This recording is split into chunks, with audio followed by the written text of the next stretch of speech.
Ramazan ayına sayılı günlər qalıb. Ramazan ayı gəlməmişdən qabaq Ramazan ayına hazırlaşmaq lazımdır. Ramazan ayına hazırlaşmaq da bir neçə yolu var. Keçən dərsdə 10 yolun qeyd elədik. Dua kimi, dərslərdə iştirak eləmək kimi, imanı artıran moizələr dinləmək, yəni xüsusən insan cəsədi ilə bərabər ruhunun imanını artırmaq kimi səbəblər var idi. Bugün də inşallah o səbəblərdən birindən danışacağıq. O da imanın artmasıdır. Yəni çalışaq ki, belə mövzulardan danışaq ki, Ramazana girməmiş qabaq imanımızı artıraq və onunla Ramazana daxil olaq ki, Ramazanı imanla keçirə bilək. Peyğəmbər sallallahu əleyhi və səlləmin hədisdə buyurduğu kimi, kim Ramazan orucun imanla və savabını Allahdan umaraq tutarsa, keçmiş günahları bağışlanar. Eləcə də başqa hədisdə gəlir ki, kim Ramazanın gecələrin, təravih namazların imanla və savabını Allahdan umaraq qılarsa, qiyamda keçirərsə, onun keçmiş günahları bağışlanar. Yəni iman şərt olduğuna görə imanımızı artırmaq da Ramazandan qabaq şərtdir. Ramazanı faydalı keçirmək üçün şərtdir. Uca Allah Quran-ı Kərimdə buyurur ki, İnnəməl mu'minunəl-ləzīnə izə zukirallahu vecilet qulubuhum. Möminlər o kəslərdir ki, Allah zikr olunduğu zaman qəlbləri titrəyər. Və izə tuliyət aleyhim əyətuhu zədəthum imanən və alə rabbihim yetevəkkalun. Onlara Allahın ayələri oxunduğu zaman onların imanları qalxar və onlar yalnız Rəblərinə təvəkkül edərlər. Burada Uca Allah bizə möminlərin vəsifələrindən danışır. Yəni Allahın adı zikr olunan vaxtda qəlblərin titrəməsi, qəlbinin imanla dolması, Allahın ayələri oxunduğu zaman imanın artması, bu möminin vəsifələrindir. Eləcə də Allaha təvəkkül etmək. Əgər Quran oxunduğu zaman imanımız artmırsa, deməli bizim imanımızın kamilliyində xələl var. Və çalışmalıyıq ki, imanımızı artıran məsələlərlə məşğul olaq və imanımızı artırmağa çalışaq. Çünki bilirsiniz, iman artır və azalır və bu barədə danışacağıq inşallah. İman artır və azalır. Sahabələr də deyərdilər ki, bəzən imanları azalan vaxtda deyərdilər ki, gəlin bir saat iman edək. Bir saat imanımızı artıraq deyərdilər. Uca Allah da Quran-ı Kərimdə buyurur ki, Huvəl-ləzi ənzələs-səkinətə fi qulubil mu'mininə liyezdadu imanən ma'a imanihim. Möminlərin qəlblərinə sükunət nazil edən odur. Sükunət nazil edən odur. Sükunət nazil edib ki, onların imanları ilə bərabər onlara iman artırsın. Yəni, olduğu imanların üzərinə iman artırsın. Yəni, Uca Allah bizim imanımızı artıra bilər. O da bizim Allahdan imanımızı artmasını istəməyimizlə və eləcə də buna səy etməyimizlə, yəni imanımızın artmasına səy etməyimizlə olur. Bu da insanın əməlləri ilə, aldığı elmlə, mariflənməklə, məlumat toplamaqla olur. Yəni, dini bilikləri artırmaqla olur. Necə ki, Uca Allah Quran-ı Kərimdə buyurur ki, Yərfə'illəhul-ləzīnə əmənu minkum vəl-ləzīnə utul ilmə dərəcət.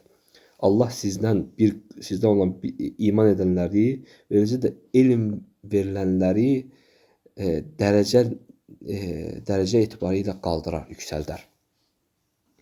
Vallahu bimə tə'məlunə xabir. Allah sizin etdiklərinizdən xəbərdardır.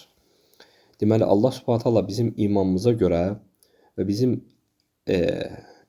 öyrəndiyimiz elmə görə bizi dərəcələrlə qaldırır. Yəni, necə ki, Peyğəmbər sallallahu əleyhi və səlləm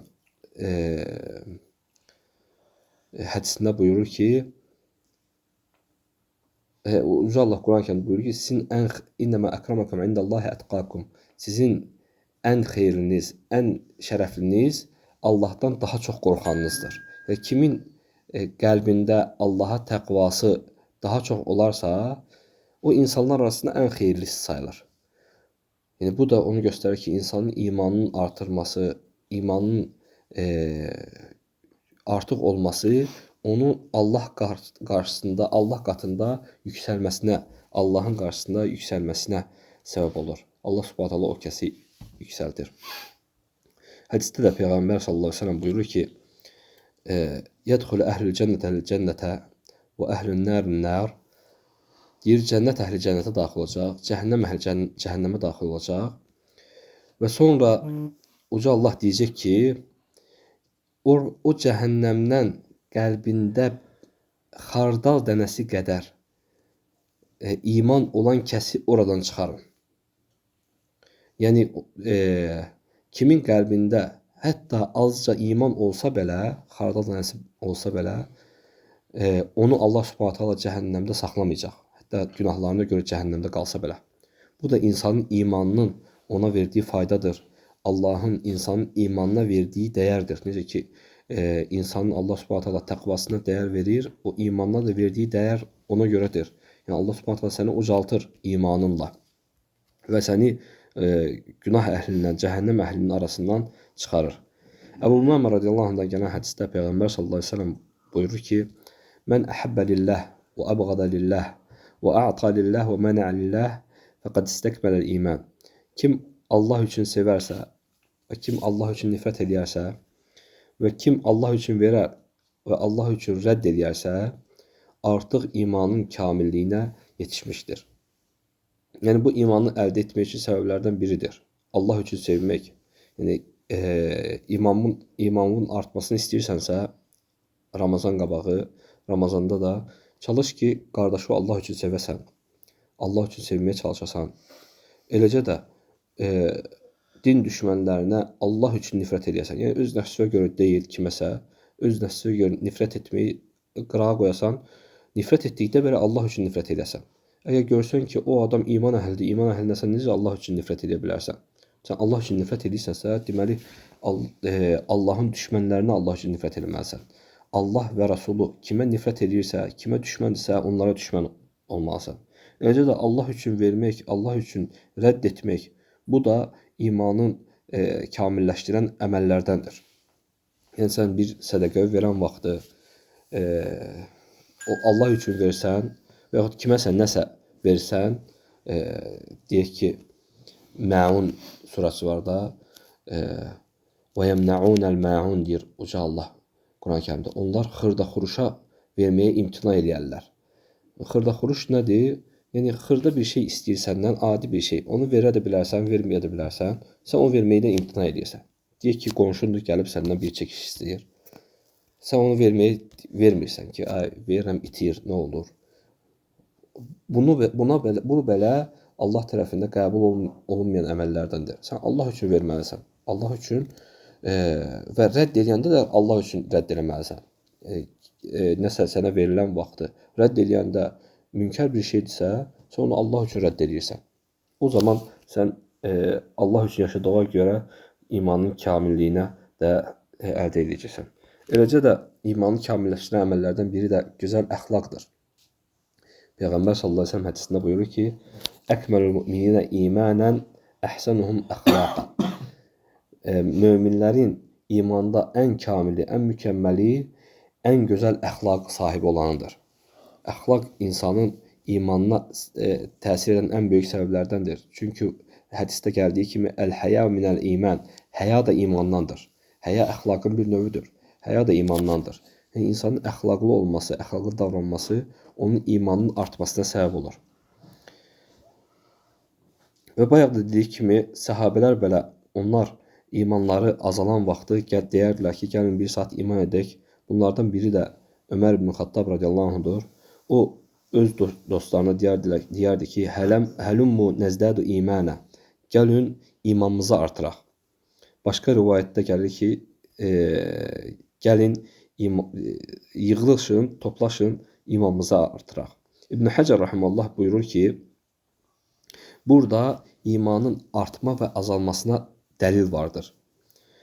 Bu da oradadır ki, o dəlil də orasındadır ki, yəni əgər sahabə bir-birinə deyirdisə ki, gəl imanımızı artar, bu onu göstərir ki, yəni sahabənin belə imanı azala bilərdir. Və imanın artmasının səbəbi də Allahı zikr etməkdir. Azalmasının səbəbi də Allahın zikrindən uzaq durmaqdır. Yəni Allahı zikr etdikdə gəlin imanımızı artıraq, yəni toplaşaq Allahı zikr edək, imanımızı artıraq. Deməli, Allahı zikr etməyəndə isə iman azalır. Allahı zikr etməklə iman artır. Allahı zikr etməkdən uzaq durmaqla Allahı zikr etməklə iman artır. Allahı zikr etməkdən uzaq durmaqla iman azalır. Uca Allah da Quran-Kərimdə buyurur ki: "Ellezine amanu ve tatma'innu kulubuhum bi zikrillah, ela bi zikrillah tatma'innul kulub." O kəslər ki, iman edərlər və qəlbləri Allahın zikri ilə dolar və bilin ki, qəlblər Allahın zikri ilə dolur. Allahın zikri ilə rahatçılıq tapar. Bilin ki, qəlblər Allahın zikri ilə rahatçılıq tapar. Həqiqətən müminin qəlbi Allahın zikri ilə rahatçılıq tapmalıdır.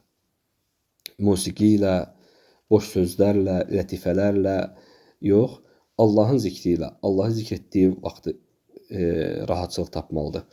Və insan da öz qəlbində bir sıxıntı, işlərində darısqalçılıq görsə, bir sıxıntı görsə, mütləq Allahı zikr etsin.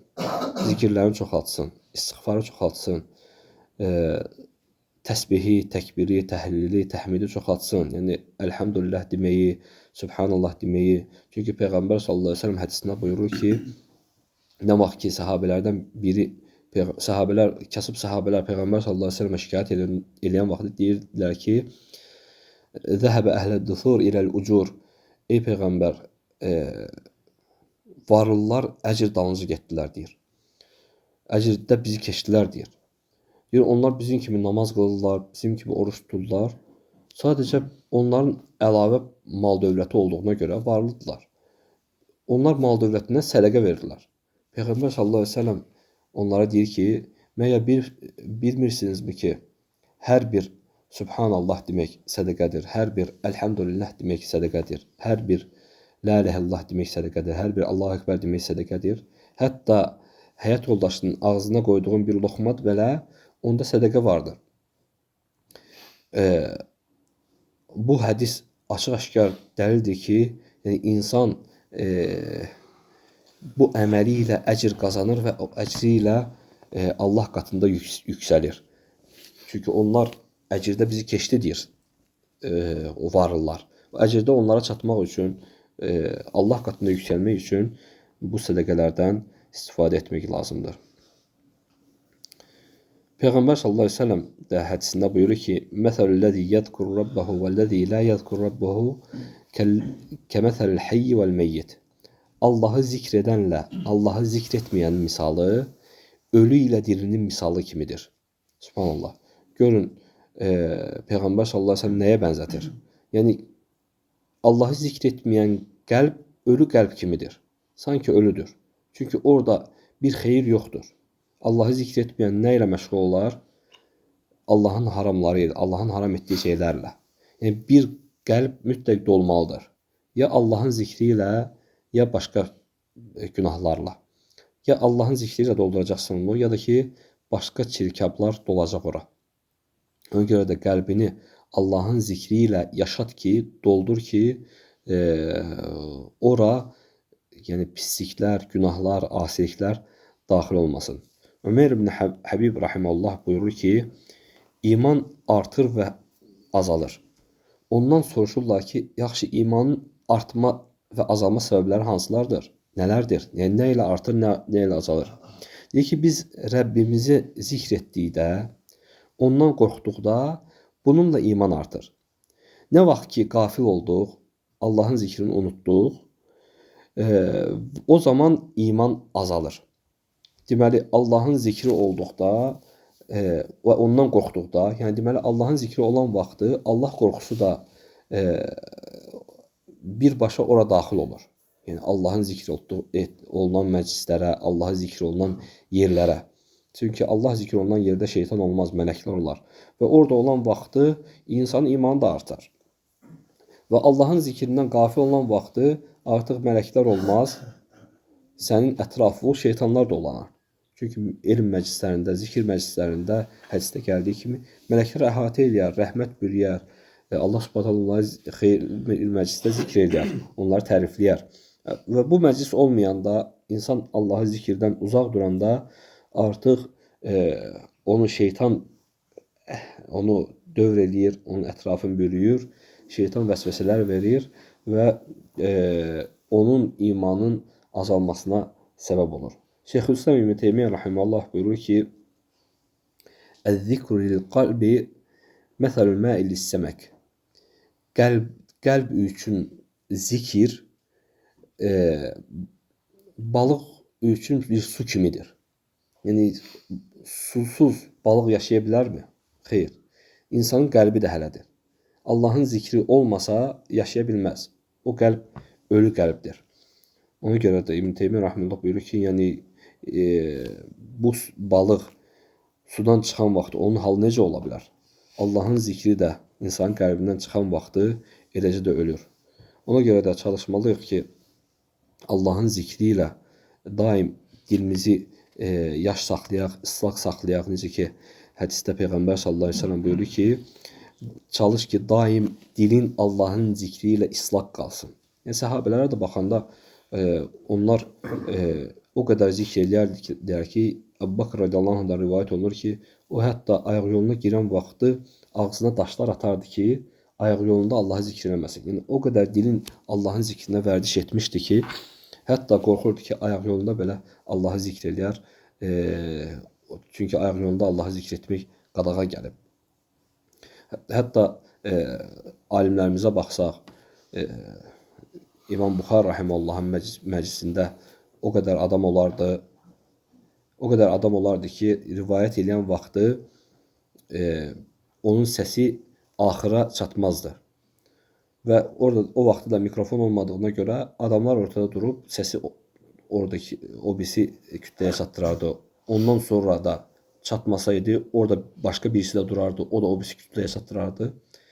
Və beləcə İmam Buxar rahimehullah dərs deyən vaxtı, danışan vaxtı, o səsi o birisi kütləyə çatdıran vaxtı boş dayanmasın deyə istiğfar eləyərdi. O bir neçə saniyəni belə boş keçirməsin deyə istiğfarla keçirərdi. Çünki istiğfar necə ki dərslərdə də deyirik, Uca Allah Quran-Kərimdə buyurur ki: "Fəqultu istəğfiru rabbakum innehu kana ghaffara." Həsən Basri rahimehullaha şikayət edəndə, yəni bostanın quraqlığından, yağışın yağmamasından və övladının olmamasından şikayət edir müxtəlif insanlar. O hamısına deyir ki, istiğfar elə. Deyir ki, ondan soruşanda ki, nə üçün belə dedin? Deyir ki, çünki Uca Allah Quran-Kərimdə buyurur ki, "Fəqultu istəğfiru rabbakum innehu kana ghaffara." Rəbbin dedi ki, Rəbbindən istiğfar elə, həqiqətən o bağışlayandır. Yursilis səma'ə aleykum midrara. O göydən sizə çoxlu yağışlar indirəcəkdir. Və yumdidkum bi əmvali və bənin. Və sizə çoxlu övladlar və mal dövlət verəcəkdir. Və yec'allakum cennatun və yec'allakum enhara. Və sizə bağ, bostan və çaylar verəcəkdir. Yəni bunların hamısının səbəbi nədir? İstiğfardır. Allahdan bağışlanma dileməkdir. Bununla insan Allahı zikr etməklə, bu istiğfar etməklə bu qədər xeyirlərə müvəffəq olur. Hətta insan sıxıntı anında belə işləri alınmasa belə istiğfar edəndə Allah Subhanahu taala onun işlərin yoluna qoyur. Eləcə də zikirlərdən la havle və la quvvete illa billah zikridir. O zikir ki, insan özünü aciz, Rəbbini uca tutur. Yəni güc qüvvətin yalnız Allahdan olduğunu deyirsən. La havle və la quvvete illa billah. Güc qüvvət yalnız Allahdandır. Bir işə müvəffəq olmusan, bir işində uğur qazanmısan, özündən görmə. Çünki Qarun da özündən görürdü, amma onun özünü bəyənməsi onu qabağa aparmadı. Allah Subhanahu taala mal mülkü ilə bir yerdə onu yerə batırdı. Yerə batırdı, yerin altında qaldı. İndiyə kimi onun izini tapa bilməyiblər. Allah Subhanahu taala o cür batırıb ki onu. Çünki o özünü uca tuturdu, Allah onu alçaltdı, yerin dibinə batırdı. Mal dövləti ilə bir yerdə. Ona görə insan hər bir işində bir uğur qazandıqda la havle və la quvvete illa billah desin. Və ya görür ki, işi alınmır, alındıra bilmir, Yenə də həmin zikr eləsin. La havlə və la quvvətə illə billah. Allah Subhanahu taala ona yardım edəcək. Çünki güc qüvvətin yalnız Allahdan olduğunu iqrar edir və etiraf edir. Belə olduğu halda Allah Subhanahu taala ondan bu etirafı gördükdə Allah Subhanahu taala ona yardım edəcək. Və ya vaxtının darlığından, vaxtının bərəkət olmadığından görən vaxtı bu zikri eləsən, Allah Subhanahu taala sənin vaxtına bərəkət verəcək. Eləcə də zikirlərdən hədisdə gəldiyi kimi dildə yüngül, tərəzidə ağır və Ər-Rəhman olan Allaha sevimli iki kəlmə. Bu da Subhanallah və bihamdihi Subhanallahil azim kəlməsidir. Yəni, çoxlu bu zikri elə sənin tərəzivi, yəni dildə həqiqətən yüngül kəlmələrdir, asan iki kəlmədir. Amma tərəzidə, qiyamət günü tərəzində ağır olan, sənin həsənət tərəzində ağır olan və Allaha da sevimli olan kəlmələrdir. Eləcə də zikirlərdən bayaq dediyimiz kimi Subhanallah, Elhamdülillah, Allahu Ekber, La ilahe illallah zikirlərini çoxlu elə. Eləcə də La ilahe illallah zikridir, onu çoxlu elə. La ilahe illallah zikri o zikirlə Rəbbini ibadətlə təkləşdiyini etiraf edirsən, etiqad edirsən və eləcə də dildə də asandır. Elə bir zikirdir ki, o zikri eləyən vaxtı yalnız dilin tərpənir, dildən başqa, yəni dodaqların belə tərpənmir, asan bir kəlmədir. Və bununla da yəni dilvi Allahın zikri ilə yas saxla. Allahdan istəyirəm ki, Allah Subhanahu taala bizi daim onu zikr edən qullarına etsin. Bizi onu zikr edən, onu şükr edən qullarına etsin. Bizim günahlarımızı bağışlasın. Ramazana kamil imanla daxil olub, kamil imanla Ramazandan çıxmağı nəsib eləsin. Bizi Ramazanda xeyir əməllərə müvəffəq etsin. Ramazan fürsətindən, Ramazan ibadətlərindən yararlanmağı, faydalar götürməyi müvəffəq etsin və Ramazandan çıxan vaxtda günahlarımızın təmizlənməyi nəsib eləsin. Subhanakallahumma bihamdik və əşhədu en la ilahe illə ent və estəğfiruke və etûbü ileyk.